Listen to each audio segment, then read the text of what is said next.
बेड़ा खाक करना था, इसलिए अल्लाह ने हयात दी। नहीं मालूम अल्लाह का क्या पैगाम, लेकिन गौर करो मेरे प्यारे मुसलमानों, गौर करो आज ये मुल्क कहां जा रहा है। क्या आपने हमने हिंदुस्तान की हर सेक्युलर पार्टी को आजमाया? क्या नहीं आजमाया बताइए? कांग्रेस को आजमाया, जनता दल को आजमाया, जनता पार्टी को आजमाया, फिर कांग्रेस को आजमाया, कांग्रेस के बाद फिर जनता दल को आजमाया, लोक दल को आजमाया, समाजवादी पार्टी को आजमाया, बहुजन समाज को आजमाया, सबको आजमाया। क्या इस हिंदुस्तान की आजादी की तारीख में क्या हमारा हाल कुछ तब्दील हुआ, कुछ बेहतरी आई? अगर लोग पूछेंगे कि मजलिस यहां क्यों आई है, मजलिस यहां क्या करेगी, तो मैं आपको बताना चाहूं, महाराष्ट्र में मुसलमानों की आबादी करीब 1.5 करोड़ तक है, 1 करोड़ 20 लाख तो है, लेकिन जो परसेंटेज ऑफ इंक्रीज है अगर उसको देख ले तो 1.5 करोड़ है। और आपका बजट क्या है? अक़लियतों का बजट क्या है? क्या आपको मालूम? 300 चिल्लर था, बाद में बढ़ा है 500 हुआ। 300 चिल्लर में से 280 ही खर्च हुए। 1.5 करोड़ के लिए, 1.5 करोड़ मुसलमानों के लिए 500 करोड़ का बजट। मजलिस जिस रियासत से आई है वहां पे हमारी आबादी 40 लाख है, लेकिन मुसलमानों का बजट कितना है आपको मालूम? 1000 करोड़ रुपया है। और आप पूछेंगे कि आप आए तो क्या करेंगे?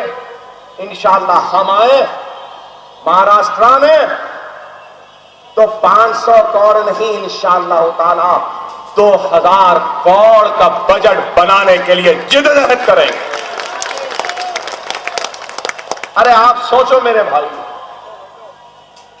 जो अपने बाप को बाप नहीं बोलता है, वक्त पड़ने पे हमको बाप बोलता है, तो क्यों बोलता है?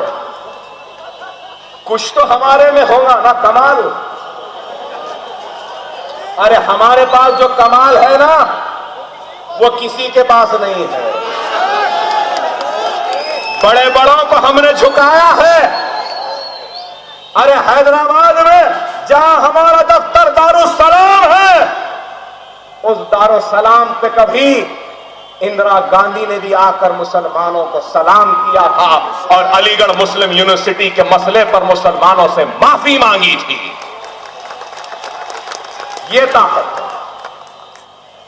आप बताइए, आज 10 साल में क्या आपको मालूम जुडिशियल कस्टडी में महाराष्ट्र में कितने बच्चे मरे? क्या आपको मालूम? 333 मुसलमान बच्चे पुलिस कस्टडी में मरे। मैं पूछना चाहता हूं 1.5 करोड़ मुसलमानों से, क्या तुमको मालूम था ये बात? अगर मालूम था तो क्यों सन्नाटा था, क्यों खामोशी थी, क्यों एक लफ्ज का एहतजाज भी नहीं हुआ? मेरा आपसे सवाल है। अरे तुम एहतजाज के लिए तैयार हो जाओ, खुदा की कसम तुम पीछे रहो, आगे तुम्हारे अकबरुद्दीन वैसी रहेगा। गोली चलेगी तो हम लेंगे। अरे आप खाली आगे बढ़ो, हम आगे बढ़ेंगे, सामने हम रहेंगे। अल्लाह और उसके रसूल की कसम, अगर पुलिस की लाठी बरसेगी या गोली चलेगी तो पहले हमारे सर पे, हमारे सीने पे चलेगी।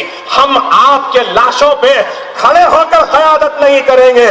खुदा की कसम अपने लाशों पे आपको खड़ाएंगे और इस्लाम और मुसलमानों की सरबुलंदी के लिए काम करेंगे।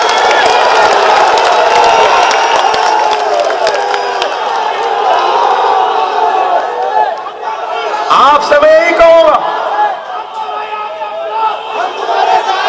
आज क्या आपको मालूम पढ़े लिखे मुंबई में 1.5 करोड़ में से मुसलमानों के ग्रेजुएशन का लेवल कितना है महाराष्ट्र में, क्या मालूम आपको?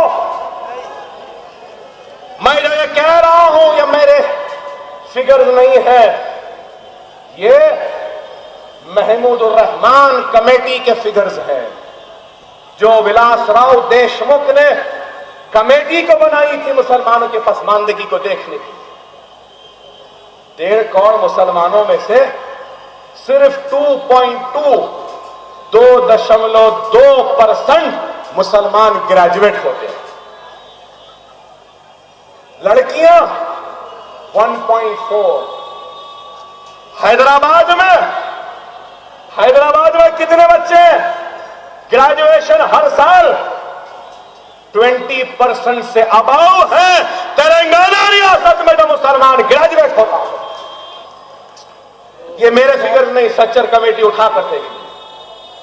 अरे सालाना सिर्फ मिसाल दे रहा हूं, 5 लाख स्कॉलरशिप बच्चों को दी जाती है हमारे रियासत, जिसमें SC, ST, BC सब है, मुसलमान भी।